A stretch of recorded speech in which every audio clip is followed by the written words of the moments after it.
Bienvenidos a Parábolas, un programa de gestión cultural para gestores. Pensemos la cultura. Comenzamos.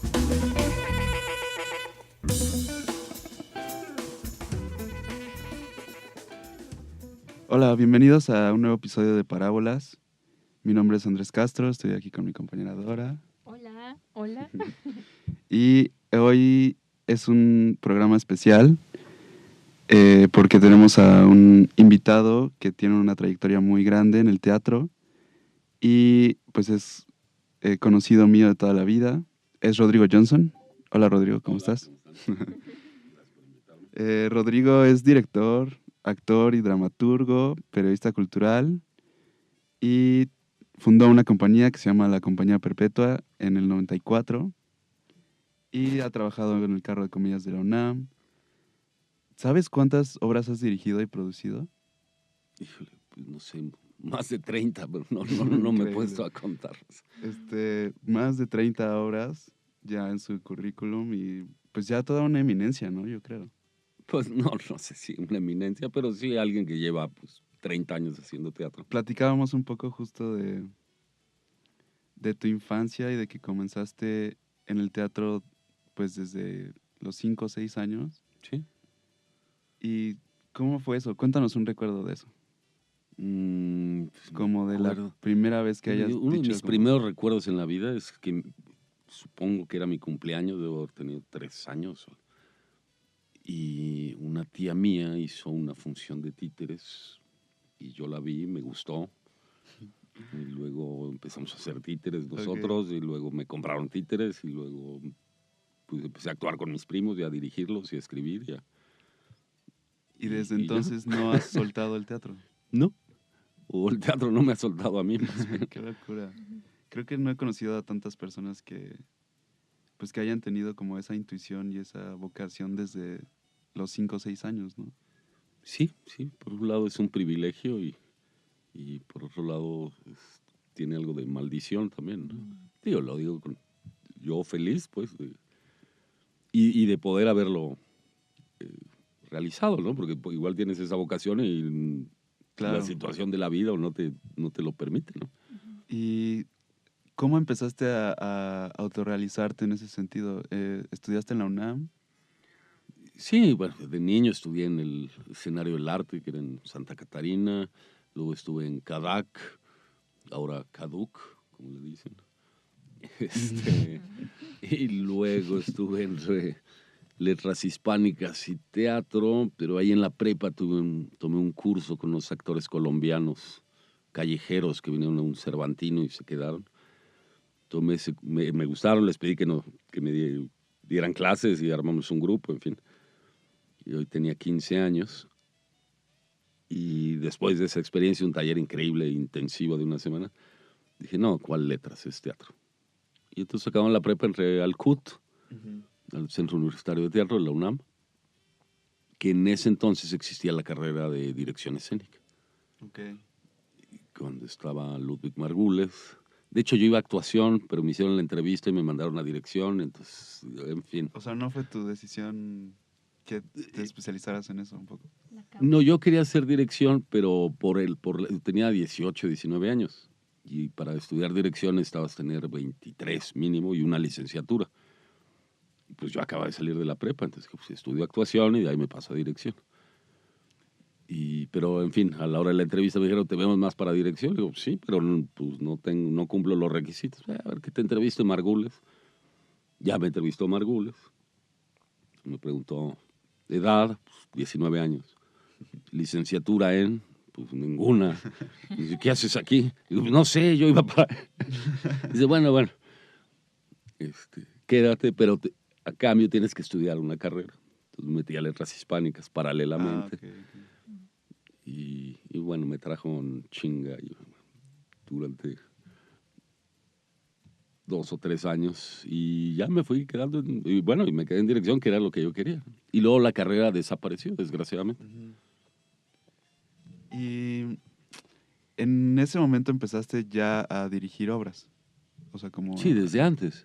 O sea, yo ya había dirigido desde Ok. la secundaria, la prepa, bueno, desde niño. ¿Y cómo era el contexto cultural del teatro en ese entonces, como las posibilidades que había, la escena era muy grande, había muchos directores, muchos actores. No, de hecho, por ejemplo, es bien interesante. Se habla de los principios de los 80. El, la, un 90% de la cartelera era de teatro extranjero, americano, europeo, y por ahí de un 10% de dramaturgos mexicanos. Había 10 dramaturgos. Claro. Carballido, Argüelles, Leñero, Usigli, que ya había muerto, y 4 más, ¿no? Luisa Josefina, en fin, te los digo ahorita, ¿no? Y ya. Y había grandes directores, que eran 5: Gurrola, Margules, Héctor Mendoza, Julio Castillo. 4. Pepe Solé, en fin. Y no se veían más posibilidades, es decir, como que... Pues tenías 3 opciones, o era literatura dramática en la UNAM, que era más como para formar docentes y dramaturgos. Luego estaba la escuela de Limba, que era la EAT, ahora ENAT, ahora es Nacional, Escuela Nacional de Arte Teatral, que era para formar actores. Y el CUT, que era un centro, que apenas hace 1 año o 2 ya es licenciatura, pero antes era un centro como de experimentación, y ahí podías estudiar. Y ya, esas eran tus opciones. Y en Veracruz había carrera, nada más. Ahorita en todos los estados ya hay carrera de teatro, pero esto tiene 5 años. Entonces toda la gente de provincia se venía a la Ciudad de México para, si quería estudiar teatro, o chance a Jalapa. Y ya, no había más. ¿Y cómo fue que empezaron a ver más dramaturgos mexicanos y se empezó a abrir como la visión de experimentación? En los 70s, Vicente Leñero fue importante. Carballido empezaron a abrir talleres. Entonces, en los 70 hubo un movimiento que se llamó la Nueva Dramaturgia Mexicana, que eran alumnos de estos pequeños talleres, donde estuvo Víctor Hugo Rascombanda, en fin, toda una generación, que a su vez empezaron a dar talleres. Entonces se hizo como un efecto multiplicador de... Sí, como de evolución, ¿no? Sí, ¿cómo se dice? Cuando va 2, Como de 4, memes. 8, 36, Sí. ¿no? Y también se creó el FONCA, bueno, el Conaculta, entonces ahí Octavio Paz tuvo que ver, entonces empezó a ver las becas a jóvenes creadores, y hubo pues un impulso, sí, evidentemente desde el Estado también, ¿no? Y ahorita levantas la almohada y salen 3 dramaturgos y 2 directores, ¿no? Sí. Y arriba de la almohada hay 100 actores. Y no han construido más teatros. Claro. Y entonces el pastel sigue siendo del mismo tamaño y las rebanadas cada vez más delgadas, ¿no? Sí. Sí, como ya la oferta no da, ¿no? Con la demanda de... Sí, lo bueno es que como les va mal a la mayoría, se convierten en público. Entonces, bueno, por lo menos. ¿Y cómo fue que decidiste tú fundar la Compañía Perpetua? ¿O cómo fue ese proceso de que encontraste a las personas con las que la ibas a formar? Pues fue una necesidad un poco de producción, de sumar currículas, de buscar apoyos no solo, sino entre varios. Y originalmente se hizo, era una compañía de muchos dramaturgos. Estaba Carlos Cuarón, Flavio González Melo, Antonio Armonía, 2 actores, Rodrigo Murra y María Gelia Crespo, y yo. Y entonces pues pedimos apoyo al FONCA para montar las obras de estos dramaturgos y empezar a armar la compañía. Y así surgió en 94. Arrancamos con 2 obras de Carlos Cuarón. Creo que son las únicas que he escrito. Luego ya se clavó en cine. Llantas contra el pavimento y Zapatos. Y Alpargatas. Sí. Y luego investigué un poco en Google y así. Y hay un libro de la historia del teatro en México donde aparece una de sus obras que la hicieron en tu departamento, en la Roma. Sí. Como 4 años después de esto, que se llama Cartas a Mamá. Sí. Que me pareció muy interesante porque en ese libro decía que fue como ingresar al 2000, al año 2000, Sí, fue justo como el 2000. rompiendo esa barrera, como ya consolidándose, ¿no? Como este teatro, pues que no, justamente no necesariamente tiene que ser un espacio que es un teatro Tradicional. específico, ¿no? Etcétera. Y cuéntanos cómo fue esa experiencia, porque a mí me parece muy interesante. Eso estuvo padrísimo. Fue en el 2000. Era un guión radiofónico de Harold Pinter que se llama Voces de Familia, que David Holguín lo adaptó a teatro.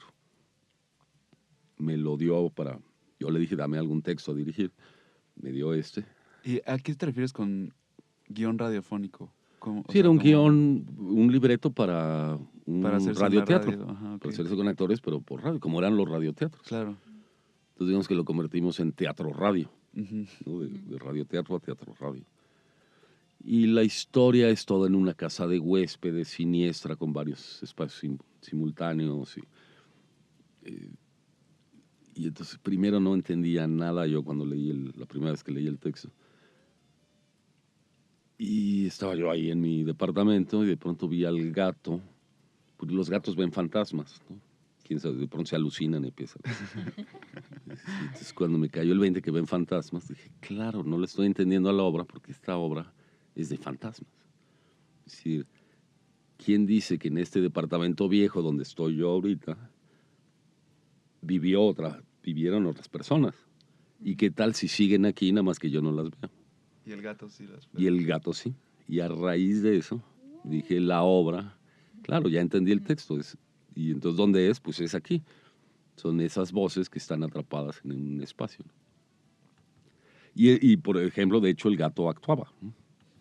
O sea, Era parte. era parte de la obra, los actores ya sabían. Y los fantasmas también. Y los fantasmas también, y ahí siguen. De hecho, la obra sigue, lo que pasa es que ya no la vemos. Entonces el público entraba a la casa y que era como si entraran a mi casa. Bueno, entonces el gato se le subía al público, a veces si salía o si no salía. En fin, fue toda una experiencia. Y empezó como un juego, un experimento que dijimos vamos a dar 4 funciones y nos quedamos un año en cartelera y bueno, le fue bien, ganó premios, fuimos a la muestra nacional, en fin. Sí, y que ahora vemos este auge de puestas en escena, piezas donde ya se desarrollan en otros espacios que no necesariamente son el escenario, ¿no? Sí, pero no es que haya sido la primera. Sí, claro. Bueno, en México digamos que fue raro, pero ya había habido otros Ujú. intentos, experimentos. Y por ejemplo, durante el régimen comunista en los años 60 en Polonia, en Checoslovaquia, que el teatro estaba muy censurado, muy controlado por el Estado, era muy común que, digamos, los actores disidentes o directores hicieran un teatro clandestino en casas y en departamentos, ¿no? Ujú. Yo la hice ahí porque, digamos, porque le iba bien a la obra, es decir, porque tenía que ver con la obra y por este descubrimiento de los fantasmas. Y funcionó muy bien. Luego la llevamos a teatro cuando fuimos de gira y demás, y salía bien, pero perdía gran parte del encanto, pues sí, es que fueran... Ahí sí, en la gira, pues no me llevaba el gato, ¿no? Entonces, ya no era en una casa, Sí, pues, ¿no? ya eran otros fantasmas. Pero fue muy... Entonces mi cuarto se convirtió en el camerino de mujer, de actrices, y el de estudio en el de hombres. Entonces, y había una tina en la sala, entonces que luego, en fin, que luego servía de cenicero a lo largo de la semana. Mil anécdotas. Levantar la almohada y sacar maquillaje o abrir mi closet y había un vestido. ¿Qué hace un vestido en mi closet? Es que es de la actriz. Ahora te regalaron otra escenografía a ti, ¿no? Para que la vivieras diario, ¿no? Sí, cambió, pues sí cambió mi cotidiano, ¿no? Ujú. Que fue muy divertido. No lo volveré a hacer, pero qué bueno que lo hice. Y bueno, ya para irnos un poco años más adelante, que en el carro de comedias de la UNAM, que fue en el 2013, Ujú. con la obra Chapo, Mr. Chapo, Mr. Wee. ¿Y en esa obra también era parte de la compañía perpetua? ¿O solo estuviste tú? No, ahí me invitó la UNAM a dirigir el carro ese año, pero incluía a miembros de la Perpetua, Ok. a mi asistente y a Diego Sosa, Ujú. primo de aquí de nuestro operador. Lorenzo, que él me ayudó a hacer la adaptación del texto. El texto es de Brecht, de Bertolt Brecht, que el original se llama La resistible ascensión de Arturo Huy, que es una paráfrasis de cómo llegó Hitler al poder, y lo que hace Brecht es mandarlo a Chicago en los años 20 con gángsters, y va paralelo cada acción que hace Arturo Huy, que es el gángster mayor, digamos, Sí, que en el que fondo es Chapo, ¿no? pues es Hitler, Claro. ¿no? Y va corrompiendo todas las ciudades y ganando, y elecciones fraudulentas, y cualquier semejanza con la realidad es mera coincidencia y ese tipo de cosas. Entonces hicimos una adaptación y con 6 actores, que eso cada año la UNAM hace un casting de da chance a 6 actores recién egresados de cualquier, de teatro, pero puede ser del Limba o de escuelas privadas, ¿no? Y si son seleccionados, integran la compañía durante un año.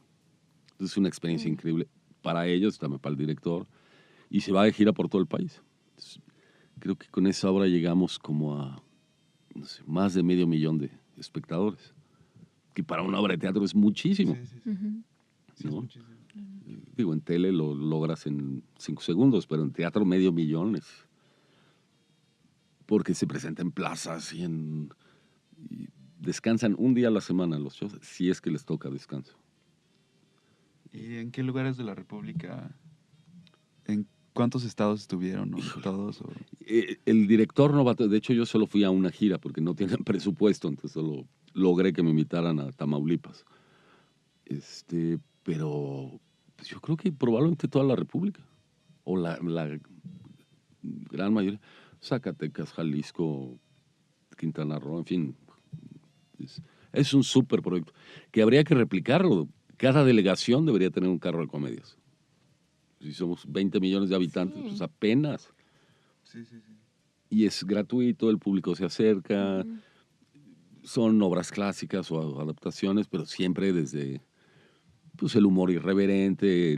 Es teatro ligero, pues, un teatro muy popular, muy callejero.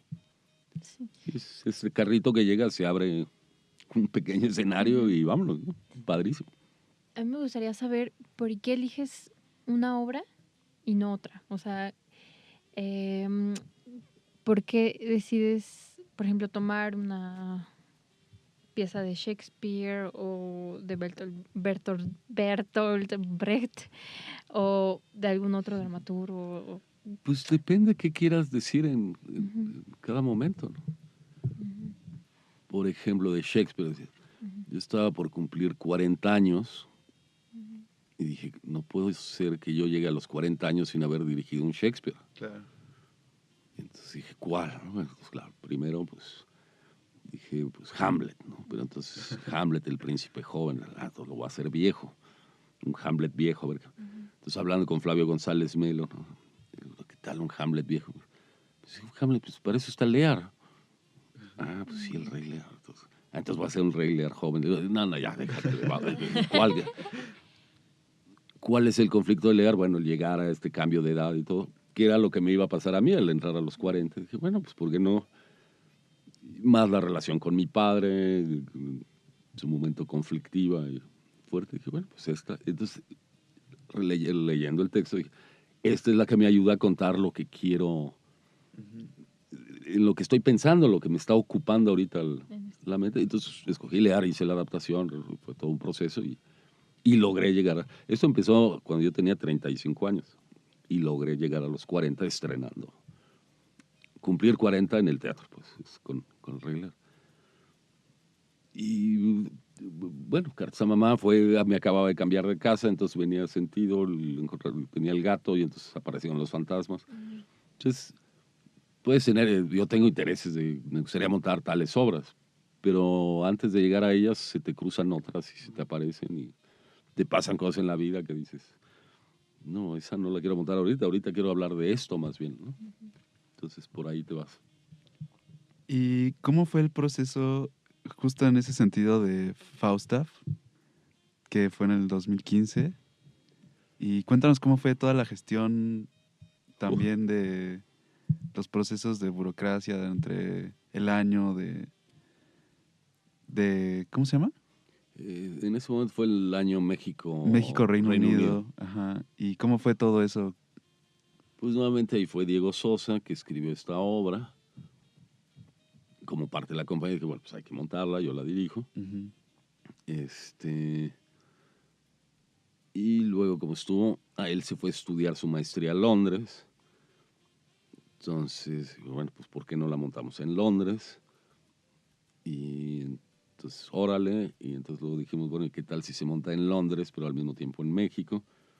Entonces, que se venga un director de Londres a dirigir a los actores de la compañía Perpetua aquí, y yo me voy a Londres a dirigir actores ingleses allá con la misma obra de manera simultánea. En español y en inglés. Sí, allá en inglés, Ajá. aquí en México. Yo dirigiendo en inglés allá y el Frank Kay, que fue el director de inglés, dirigiendo en español aquí. Bueno, con intérprete, ¿no? ¿Y ustedes llegaron con el proyecto a presentárselo al gobierno?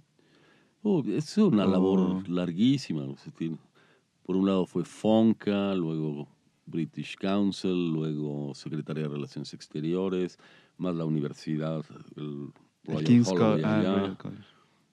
más... ¿Quién más nos ayudó? Ya no sé si Bellas Artes nos dio acceso a bodegas, en fin, es que la gestión y levantar la producción pues es como un arte paralelo. Pues. Sí. ¿Cuánto tiempo les costó montar todo ese proceso? Un par de años. Sí, una obra, digo, a menos que ya tenga recursos o algo. Pero Claro. una obra mediana yo le calculo entre de 2 a 4 años para levantar la producción. Entonces tienes que estar constante, ¿no? Ujú. Estrenas una, pero ya estás trabajando la que viene, ¿no? Promedio, hay directores o gente que ya está muy conectada o que ya tiene el caminito muy hecho, que si se echa una al año, es difícil. Ujú. Bueno, además depende qué tanto tengas que decir, ¿no? Pues yo tampoco Claro. tengo tanto que decir, ¿no? 10 obras más y ya me muero tranquilo. Mm. Pero bueno, ya llevas más de 30, ¿no? Entonces, Sí, ya pues tampoco ya. son poquitos.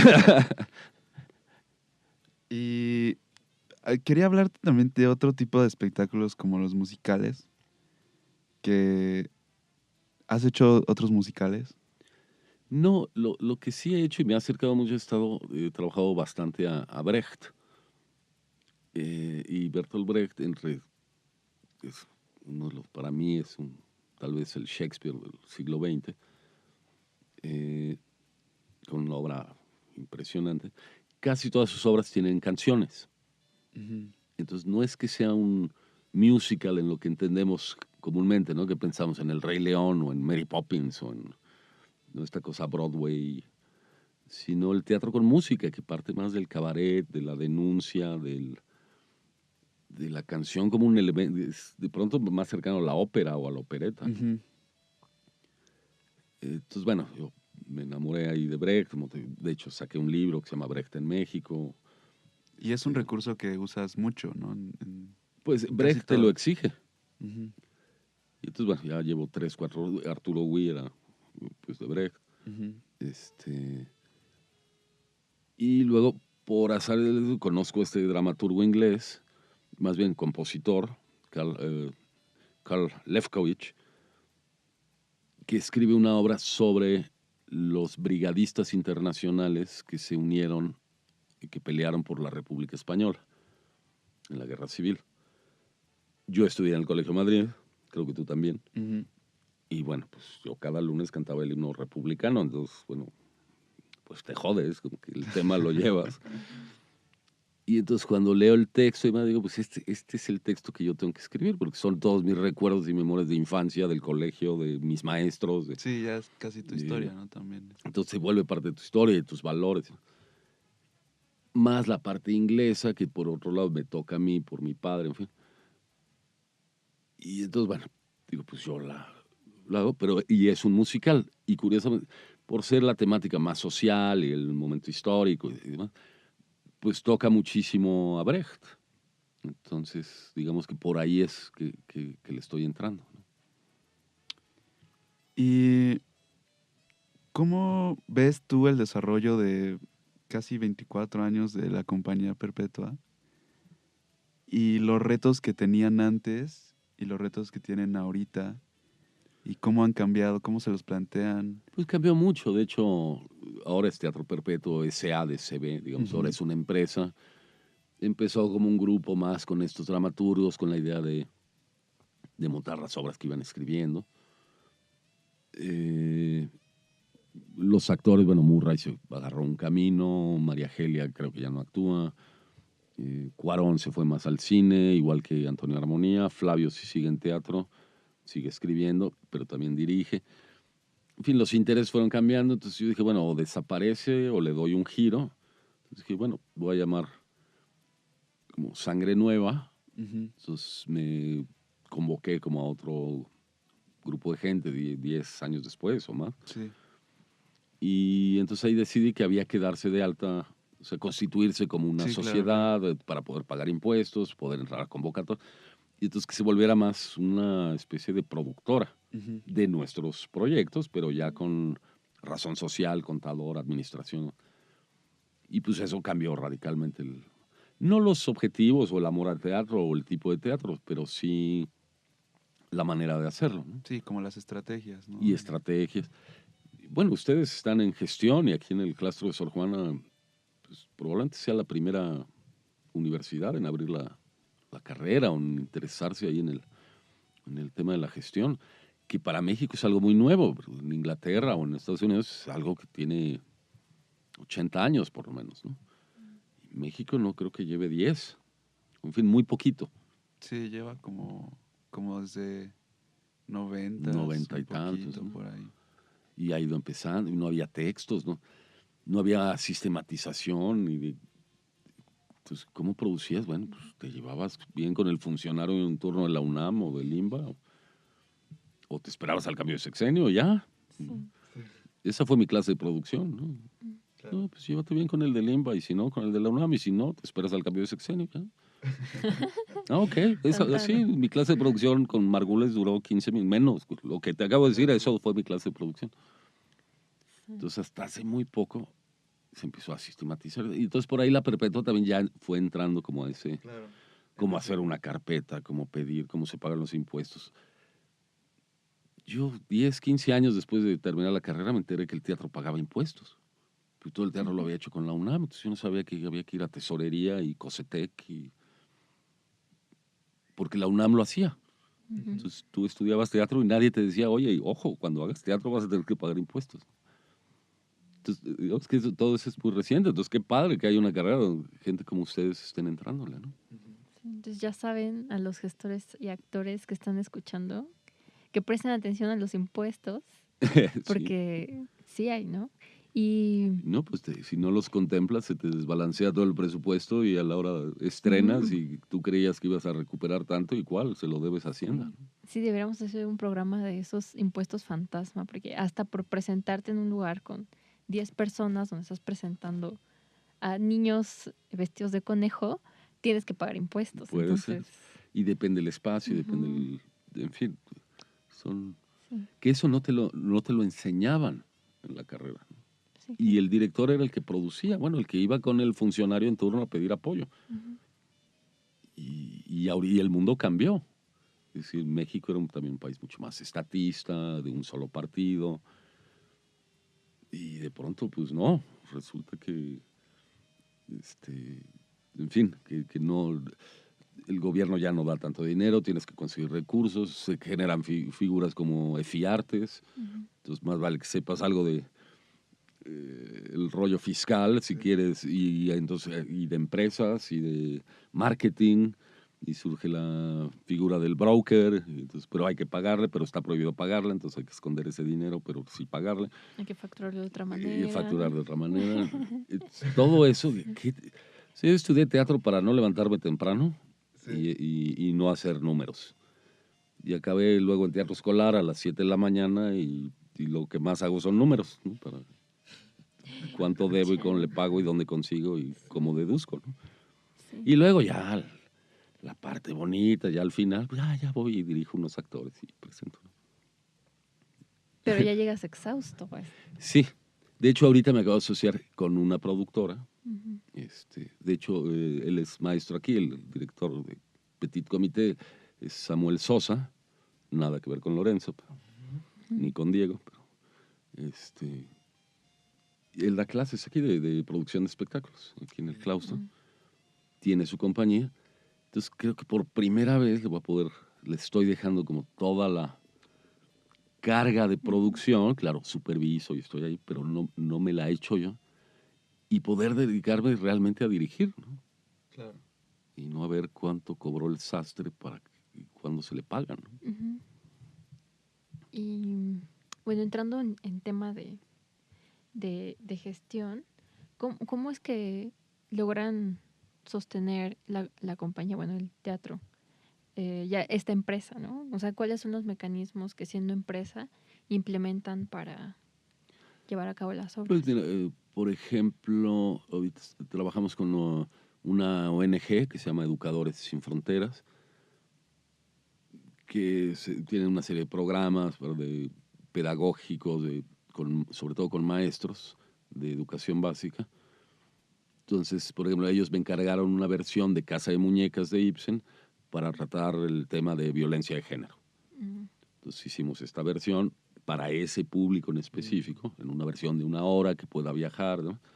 Entonces llevamos 3 años con esa obra, ¿no? Ahorita nos vamos de gira el mes que entra, por ejemplo. Entonces ahí entran una serie de recursos. O damos talleres, o ya que hay un proyecto y se pide el apoyo de Fonca, más eso, bueno, pues parte de ese dinero también es, o de la taquilla, pues se va a pagar el contador y el administrador. Y por otro lado, pues es una compañía muy pequeña y la oficina es mi casa, pues nos juntamos ahí y digamos que nuestro único gasto realmente es el contador, ¿no? Que entre todos los socios lo pagamos, o si cae dinero, manejando bien las declaraciones de impuestos, todo, de ahí va saliendo también. Y cuando hay lana, pues se hace un guardadito, y cuando no, pues te lo comes, ¿no? ¿Y por qué sí recomendarle a un grupo de jóvenes que están dedicados al teatro, que hacen dramaturgia, que actúan, que pues hacen producción? O sea, ¿por qué sí recomendarles la figura de empresa y por qué no? Mira, de hecho puedes entrar a cualquier convocatoria como persona física, pero si eres persona moral vas sumando un currículum, entonces ya no eres tú solo, no es Rodrigo Johnson vino a pedir una lana y bueno, ¿y por qué le voy a dar lana? Ah, no, es que es una compañía que representa, que lleva tal trayectoria, que no es personal, sino es de toda esta agrupación, da solidez, en el caso de Fiartes y demás, pues les da completa. Deme 2 millones de pesos y le juro que sí le monto la obra. Pues, y la empresa va a decir, ¿y por qué? ¿Cómo? ¿Por qué va a confiar en ti? Y si tienes una razón social, bueno, pues aquí está el consejo administrativo, estamos dados de alta ante notario, y eso le da confianza a un posible inversor. Entonces, eso por un lado. Y luego, por ejemplo, si buscas donativos, entonces hay gente que se hace AC o donataria. Pero ahí deduce, la empresa que te va a dar el dinero puede deducir, digamos, un 30%, 60%, así ya, súper bien. Y en cambio, si eres SA, te doy una factura. Claro. Y entonces ellos deducen el 100% como gastos de difusión. Sí. Telmex me apoyó en el Rey Lear. Entonces le dije, mira, te puedo dar recibo deducible por la UNAM, por el FONCA o por el INBA. Y tal me dice, pues no quiero ninguno, quiero una factura. Y ahí todavía no estamos constituidos. Y tal cual, el argumento de Telmex dice, no, es que yo apoyé con tanto dinero a este montaje en gastos de difusión y deduzco el 100%. Y un deducible de impuestos no me sirve. Entonces ahí fue cuando decidí que fuera una empresa. SA. Claro. Y nos ha funcionado muy bien. Órale. En fin. Sí. Hay otros que les ha funcionado la C, pero más que la C, el chiste es, lo más importante es la figura de donataria más que la C. Claro. Pero no es fácil conseguir la figura de donataria, es todo un rollo. Que lo estamos pensando nosotros, pero nos va a llevar 1 o 2 años, ¿no? Sí, porque a la par podrían tener su aceite. Exacto, exacto. O lo que se ha hecho ahora, o nos hacemos, te haces hermano o amigo de compañías hermanas. Entonces, por ejemplo, yo soy S.A. y somos compañía hermana o amiga de Tiburón Teatro. Y Tiburón Teatro es AC.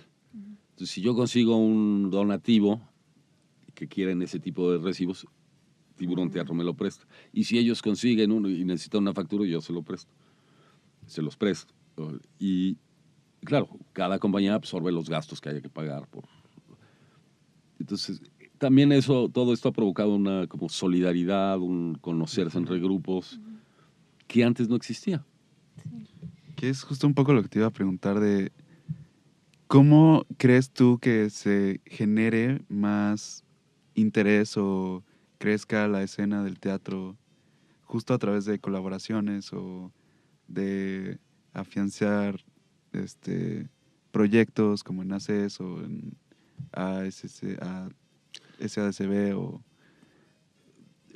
Yo creo que es una constante evolución y búsqueda. Y el teatro es inmediato, el teatro ocurre. No es como el cine, que queda en una memoria y 10 años después puedes volver a ver la película. Si no viste la obra, pues no la viste. Y fue a las 6 de la tarde. Si llegaste a las 6:30, ya no viste la obra. Y no va a volver a ser igual, ¿no? Aunque se grabara en video, no está hecha para ser vista en un video. Eso será un registro, pero no es la obra. Entonces el teatro depende de su momento actual.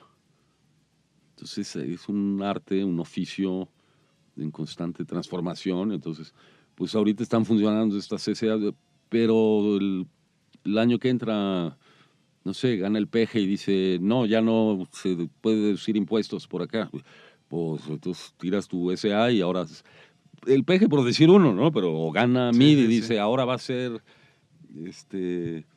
todo privado y el gobierno no pone un peso. Bueno, pues entonces habrá que hacer kermeses. Entonces, es decir, vas como vas con el día. No que las otras artes no lo hagan, ¿no? El cine pues, se ha adaptado y eficine y tal. Pero el teatro es... o sea, si hay inundación en el periférico y tu obra está en San Ángel, pues tu temporada tronó. Y ya. Y el cine dices, bueno, pues la guardo y me meto a una sala dentro de un mes. Y aquí no. Es decir, si llevabas ensayando y tu escenografía se cayó de la tumbó el temblor, pues... Ya no sucede. O a ver qué haces, ¿no? Es decir, el teatro tiene una inmediatez que... Es decir, ahora está la SA, pero hacía teatro hace 15 años y no hacía falta. Cuando hizo falta, entonces ya lo hicimos, ¿no? Va respondiendo, ¿no? Sí. En el caso de teatro. ¿Y cómo ves esta cuestión de los salarios remunerados o los salarios justos para actores? ¿Los qué? ¿Salarios? ¿Qué? O No, honorarios no. o cosas así, o sea, ¿Estamos con esas hablando de figuras teatro? o no. Ajá, justo, es por eso debatir, como, a pesar de que sean SSB o que sean, o sea, No, que pues, estén en la anarquía total en un colectivo por ahí, o ¿cómo ves tú este panorama de pagarle a un actor con distintas figuras?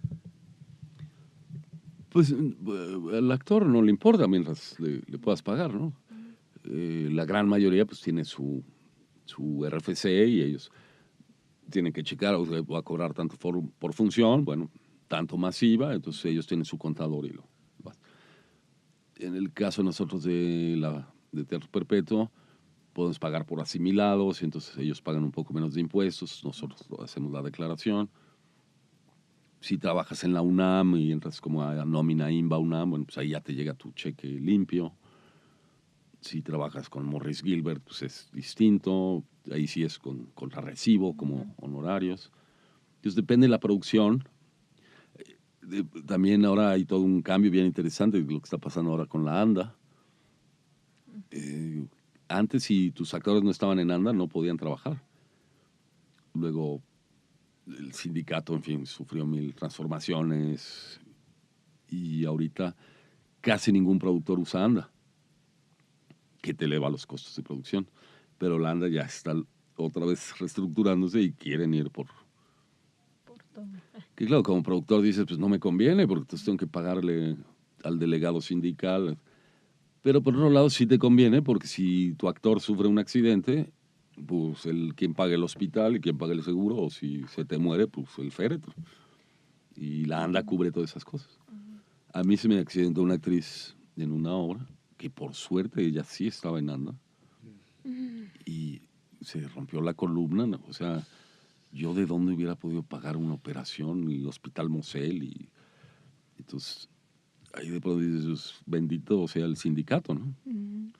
Claro, si no hay accidentes dices, pero qué joda, porque tengo que pagar, y te llega una delegada que son ex-vedettes de 80 años, chimuelas a ver la obra, y te cobran más que los actores en escena, ¿no? Digo, Sí. cada experiencia hay Sí. personajazos. Sí, porque ese tema que estás tocando de los accidentes y los seguros es un tema muy interesante y muy urgente en políticas culturales, ¿no? Porque a pesar de Los que das actores, Fonca, los teatreros no tenemos seguro social. Si yo me enfermo ahorita, pues más vale que haya ahorrado, ¿no? Sí, claro. Sí, si eres Sistema Nacional de Creadores, si eres Fonca, nadie te va a salvar. O sea. No. Si, por ejemplo, si trabajas con instituciones, si estás con la UNAM o con el INBA, si es durante o sea, durante la función, hay una especie de seguro, o la Compañía Nacional de Teatro.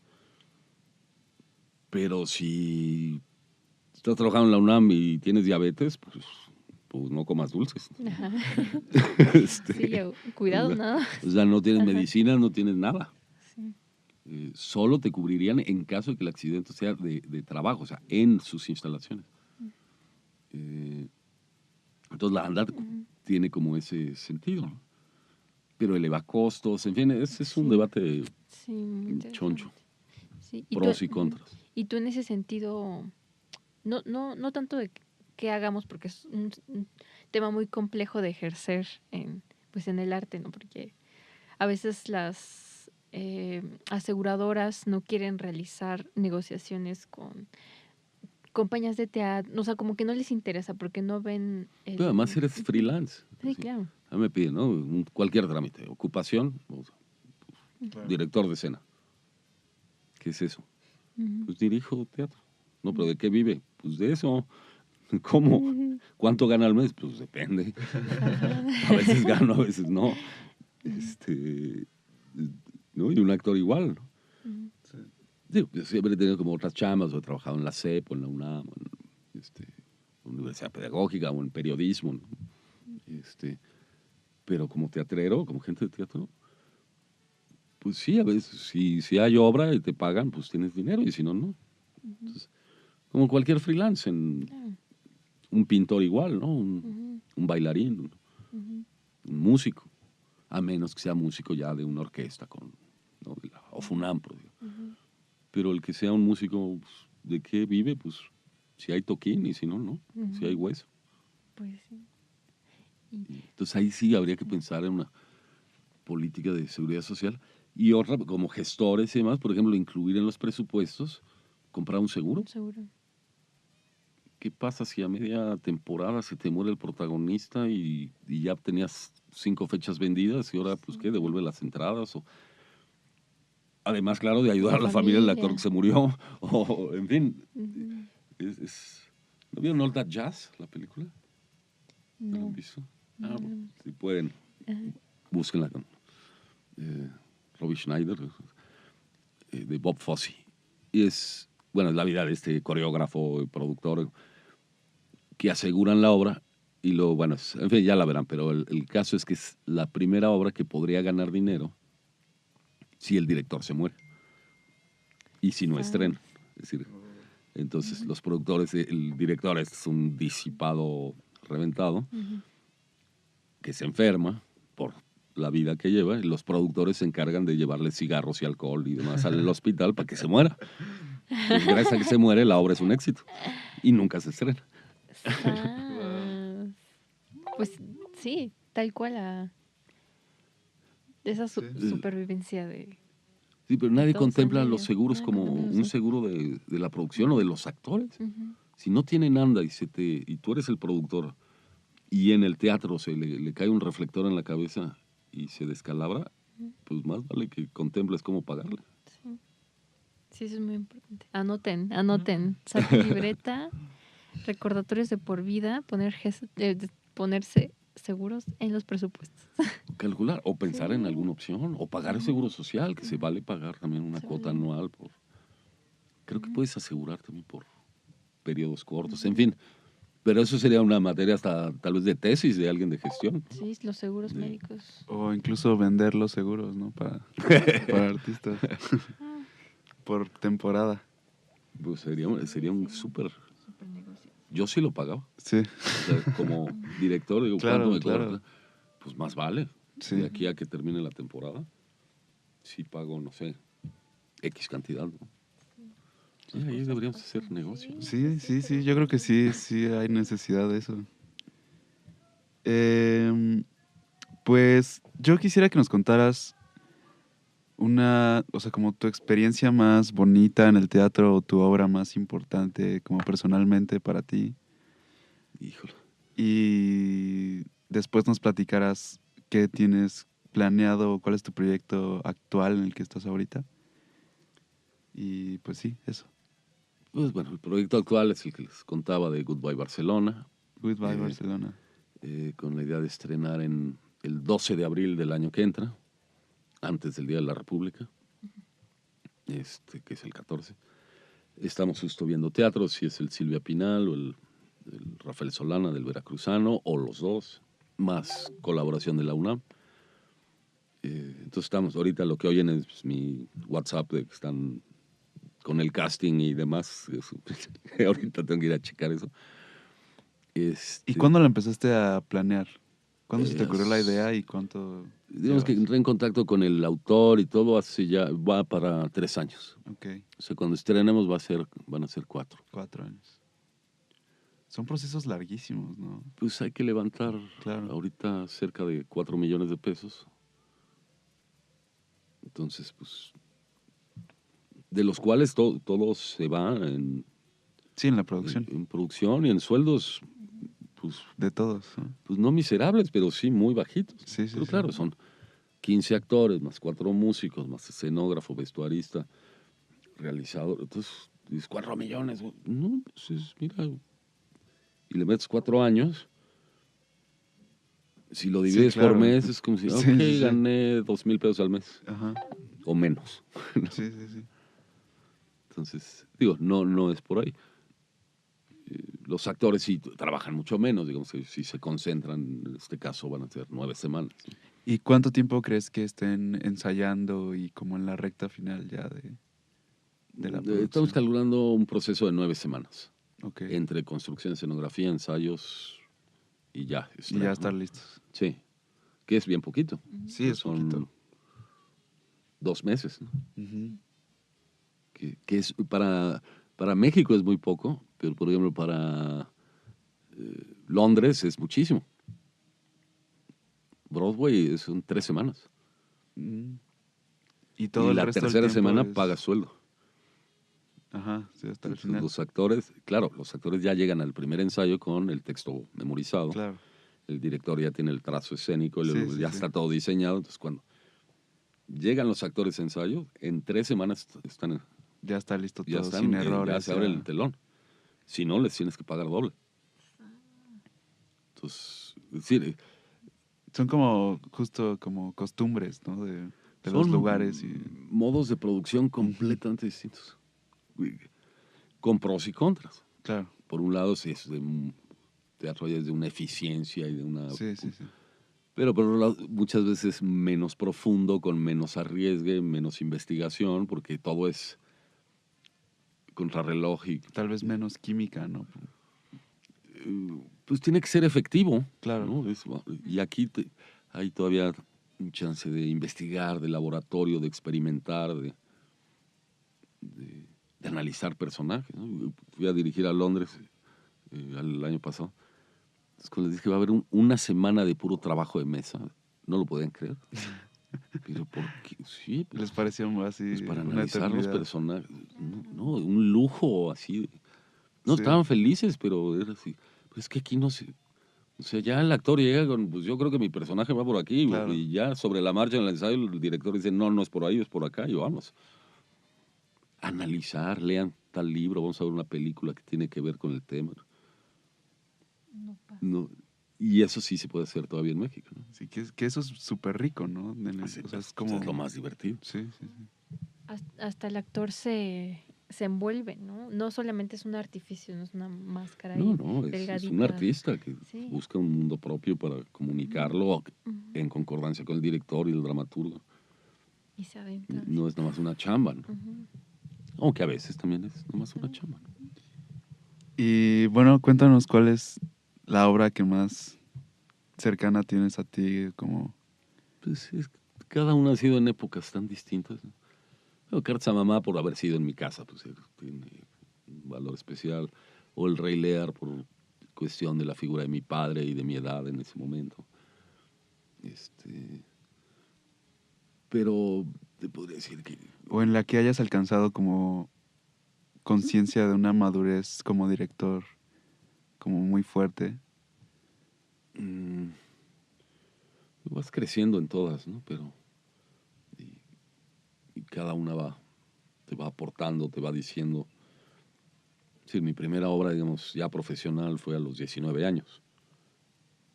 Y yo en ese entonces me consideraba una persona muy madura y centrada. Claro, claro. Entonces, para mí esa era la mejor, era la única. Y a los 40 otra y ya... Y en lo fin, mismo, ¿no? como que... No podría decir. Ya. O si haces un teatro más, por ejemplo, de pronto he hecho mucho teatro para comunidades marginales. O hice también con Diego Sosa, hice una versión rap de Hamlet y otra de Macbeth con Chavos Banda en León, ¿no? Pandilleros de León, raperos. Entonces, bueno, Y no es- rapeaban la obra. sí, claro, o sea, les daban la estructura y ellos tenían que hacer las letras. Órale. Si de aquí tiene que ocurrir tal, ¿no? Bueno, ustedes díganlo en sus palabras en rap, ¿no? Se escribían sus monólogos. ¿Y qué tal salieron? Padrísimo. Claro, no tenían la calidad o el nivel de una obra profesional en el Sí, Juan Ruiz de claro. Alarcón, pero la experiencia vital y de vida, de llegarle al público, de trabajar con ellos en otras condiciones, ensayando en un parque, lloviendo, con 3 pesos, bueno, y ese teatro no lo vio, digamos, nadie de la comunidad teatral o artística. Sí. Lo vio la gente que iba al parque en Chapalita, en León, Guanajuato, ¿no? Qué padre. Entonces ese es otro tipo. Entonces, ¿cuál me gustó más? ¿Esa o El Rey Lear? Bueno, pues es que son productos Claro. y proyectos completamente distintos.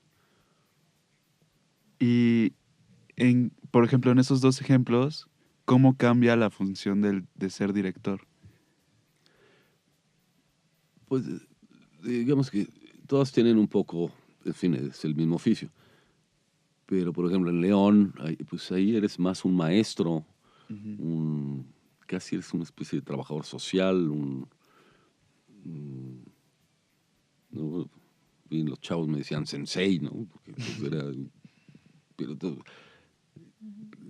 así muy claro de que era teatro, no, ellos estaban rapeando, Claro. pero bueno, uno sí se clavó a leer El Quijote, por ejemplo, ¿no? En fin, y me escribo con ellos en Facebook. Y en el otro, pues eres más, si ya son actores profesionales, pues vas a llevar un proyecto a un fin. En fin, las metas son... Al final, que en las dos tienes que estrenar una obra, pero son contextos completamente distintos. O si haces una obra con niños, o si haces una obra con... En fin, y todo es teatro. ¿No? Y la pregunta que le hacemos a los invitados y las invitadas al programa, ya lo puedes responder desde tu persona o desde el teatro perpetuo. ¿Cuáles son sus fortalezas y sus debilidades? Ya sea como la quieras responder, si tú como director o como el teatro. Pues la fortaleza yo creo que es el amor al oficio y al teatro y a estar dispuestos a arriesgar. Y las debilidades pues son probablemente las administrativas, el adecuarse a modos de producción, tal vez a veces nos gana más el entusiasmo y ese amor al teatro que lo práctico, lo efectivo, el análisis de mercado para que la taquilla reditúe y porque pues sí, de amor al teatro pues no vives, ¿no? Pues sí vives, pero en fin. ¿No? Entonces ahí hay, por ejemplo, ahí hay una debilidad clarísima, porque además no nos enseñaron a hacerlo, hemos aprendido en el camino. O sea, ustedes son afortunados bueno, ustedes estudian gestión, materia inexistente en México, ¿no? ¿Cómo se producía el teatro? Pues con subsidio o pasando el sombrero, o con Manolo Fábregas y hacías musicales de Broadway y ya, o sea, no había más. Y ahorita es mucho más complejo. Hay actores que trabajan en teatro comercial, pero luego están en la UNAM, pero luego hacen, ¿no? Entonces, que yo creo que es bueno también. Y que a ti te tocó esta transición, ¿no? Sí. Bueno, digamos que yo acabé mi carrera con un sistema de país, deja tú de la carrera, Sí. ¿no? De un PRI, de una manera, entraron a un libre mercado y con otras reglas, y nunca nos dijeron, agáchese que ahí les va. Sí. Entonces, pues te tienes que adaptar. Sí. Y los que no se adaptaron, pues dejaron de hacer teatro, ¿no? O viven en la añoranza de, en fin, pues no pudieron. Sí. O los que se adaptaron demasiado, entonces ya hacen mucha lana. Ujú. Y un teatro de poca calidad, ¿no? Claro. O sin arriesgue y sin otros valores. Son como decisiones. Bueno, pues, ¿algo más que quieras comentarnos, platicarnos? Nada, pues ¿No? agradecerles, felicitarlos porque estén en gestión. Vayan al teatro. Importantísimo, si no hay público, no comemos. No pidan cortesía. Sí usen Sí, su claro. credencial de descuento, pero aunque sea paguen con descuento. Los jueves cuesta 30 pesos, no jodan. Ese creo que es un punto muy importante, sobre todo para el teatro, porque este sistema que estamos viviendo como como una irresponsabilidad del Estado, una ya independencia, ¿no? Es un Bueno, deslinde. aviéntense, ahí les va, de vez en cuando saca convocatorias y de vez en Sí, cuando, pero no alcanza. pero no alcanza por Ni la tanto. cantidad, ni las cantidades que dan. Exacto, y Sí ayudan, pero esta parte de seguir invitando a la gente a no solo, o sea, ir al cine, sí, pero existe algo que se Sí, llama pero- el teatro. es que van al cine, compran Sí. palomitas y estacionan el coche y se gastaron 400 pesos. Y en se el duermen teatro, en la película. Y ¿no? se ve la película. entonces, bueno, váyanse a dormir al teatro y paguen 50 pesos, no sean gandalla. O sea, esta parte de decir, hay que pagarlo porque o sea, porque hay gente que como tu papá que es médico o abogado, también le pagan. Al actor también le tienen que Sí, pagar. Harrison Ford ya cobró, Ujú. pero Juan López, que está ahí en el escenario, no. Ajá. Y tiene que regresarse en metro a su casa. Sí. Vayan, paguen la taquilla. Sí. Invitar a la familia, a los amigos. Sí. Además hay Que opciones vayan, para claro. todos los precios. Sí. Digo, hay un musical que te puede costar 800 para arriba. 1,000 pesos, 1,500 el boleto, pero todo el teatro de la UNAM y de Bellas Artes, que es teatro de primer nivel, los jueves cuesta 30 pesos. Y el resto de los días con credencial de estudiante salen 60. No sé en cuánto está el cine. Más, Sí, como más. 80. Ajá. Y de ahí sí tienes que comprar palomitas. Digo, si no, como que no fuiste al cine, en cambio, el teatro no. Sí. Pues vayan al teatro. Mi papá, por ejemplo, cuando teníamos que escoger de niños, ¿qué quieren? ¿El teatro o el cine? Entonces, mi hermano siempre decía cine. Papá, bueno. Mi papá le gustaba más el cine. Y yo decía teatro. Entonces, mi papá sonreía. Porque era maestro de la UNAM, pues le salía baratísimo llevar a toda la familia, ¿no? Ujú. Y no sabemos cuántos Rodrigos por ahí haya que estén chiquitos, 5 años, y vean una obra y les vuelve la cabeza y se vuelvan los próximos Ahí están, directores, dramaturgos, sí. Por todos lados. Sí, porque es un denominador común en la mayoría de nuestros invitados que tienen un primer acercamiento al arte cuando son niños y eso los marca y siguen toda la vida Pues sí. haciendo eso. Entonces hay que acercarse a él. Hay que acercarse. Digo, cualquier edad es buena, ¿no? Sí, claro. Pues muchas gracias por No. compartir. Gracias a ustedes. Sí. Gracias, hasta luego. Bienvenidos a Parábolas, programa de gestión cultural para gestores. Pensemos la cultura.